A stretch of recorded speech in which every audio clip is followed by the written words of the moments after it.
Checkpoints out in Harford County, Maryland.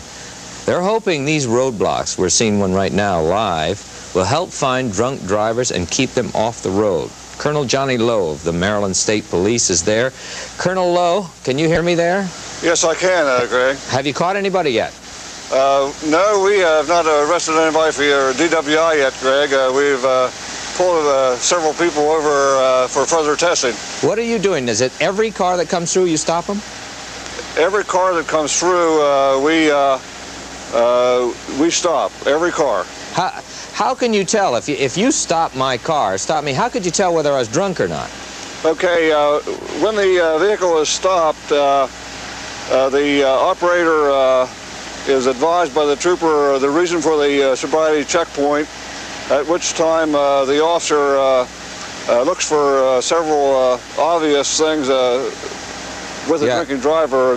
Colonel, I can see an officer right behind you when we're talking. If you could move to, you see, is that what the officer there is doing? He was looking into each car there, huh? Yeah, he's looking into the car, and he's making an observation. Right. He's looking for the slurred speech, the redness of the eyes, any sign of visible sign that the operator may be drinking. Now, if there's obviously nobody drinking, he gives him a brochure and sends him on his way. Now, are you hoping not only to catch somebody, but they'll hear about this and figure they better not be on the road? You might be out there. Well, actually, we're hoping that we don't catch anybody, which would indicate that the program's working. This is more of a deterrent type of a strategy than one for a production of DWI arrest. Is it really a problem where you are right now? Yes. It's a problem not only in the state of Maryland, but it's a national problem. Yes, Colonel, I have with me a man in the studio I'd like to introduce the audience to. We'll be back to you later in the evening. Doc? Hey, yes, I'm Steve from Indiana, and 3 years ago I was arrested for drunken driving, and at that time I was put in jail for 1 day, and it was such a humiliating experience I never did it again. I've never been drinking and driving. And I was wondering why they couldn't possibly pass a federal law pertaining to all 50 states, maybe stiffer law, say 3 to 4 days mandatory for the first-time offender. Maybe that would be a deterrent to drunken driving. Steve, as you may or may not know, many states are adopting that. Let's turn to Colonel Lowe out there in Maryland. Colonel, the man is asking, why don't we put first-time drunk drivers in jail, no fooling around? Just put them all in there. Well, it's a good question. Of course, I have a philosophy that we should quit cuddling the drunk driver and get tough with them, really. So I would be in favor of some type of a stiffer penalty than we have now. May I ask, what does it take to get a drunk driver in your state into jail? Well, it takes quite a bit. I of course, can know what Dr. Proctor's going through with, because in August of '81, my 8-year-old grandson was killed by a drunk driver. And the individual in that case was a second offender and was charged with drunk driving, revoked license, and also homicide by intoxication. And he received a year in jail and, of course, served a very small portion of that time.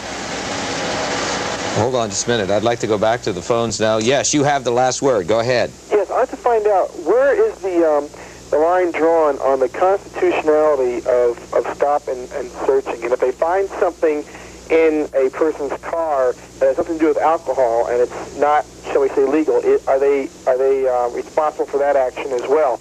Colonel, did you hear the question, the legality of what you're doing out there?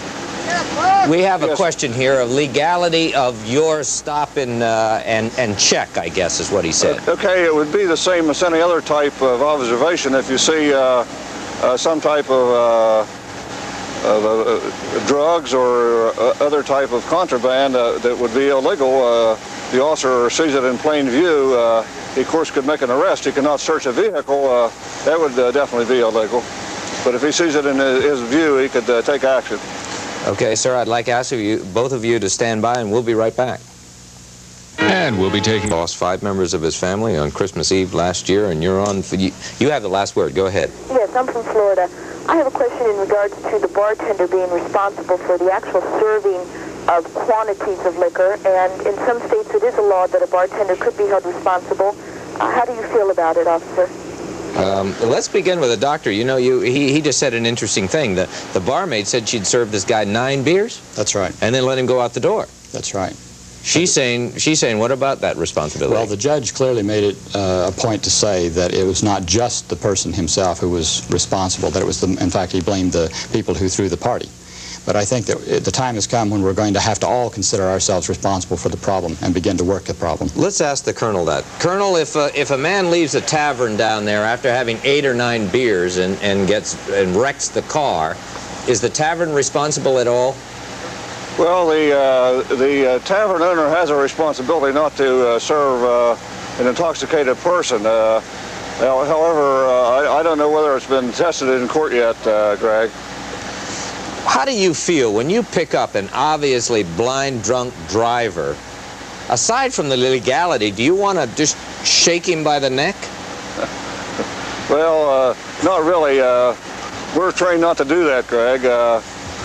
We have the... May I ask why you laughed?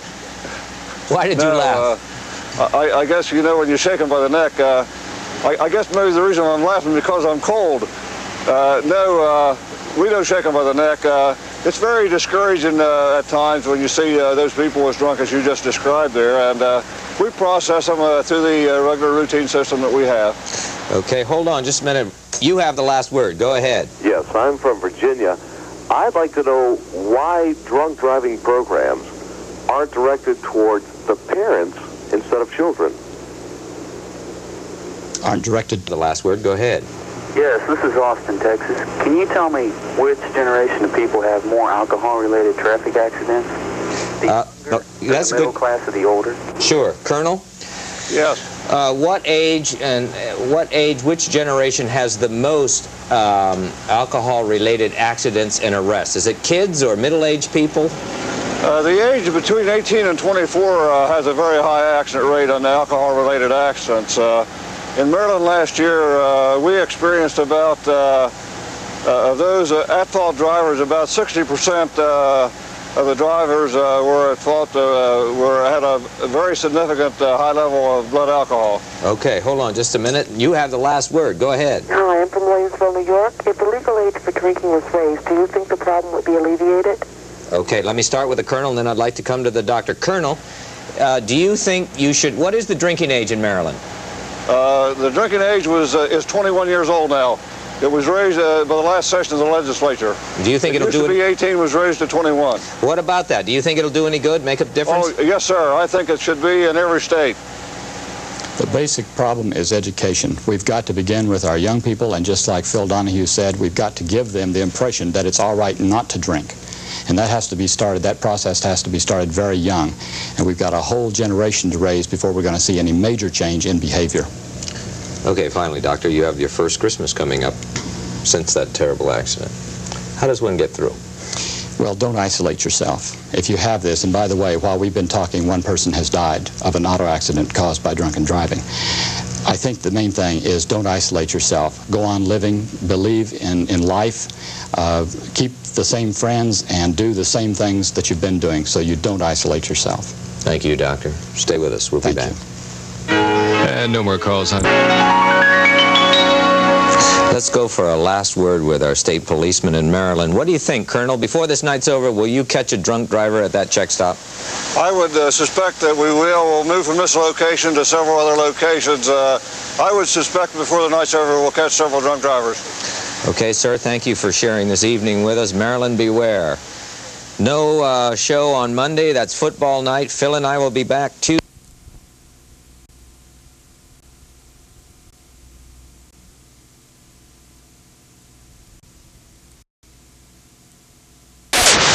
Well, before this night's over, will you catch a drunk driver at that check stop? I would suspect that we will. We'll move from this location to several other locations. I would suspect before the night's over, we'll catch several drunk drivers. Okay, sir. Thank you for sharing this evening with us. Maryland, beware.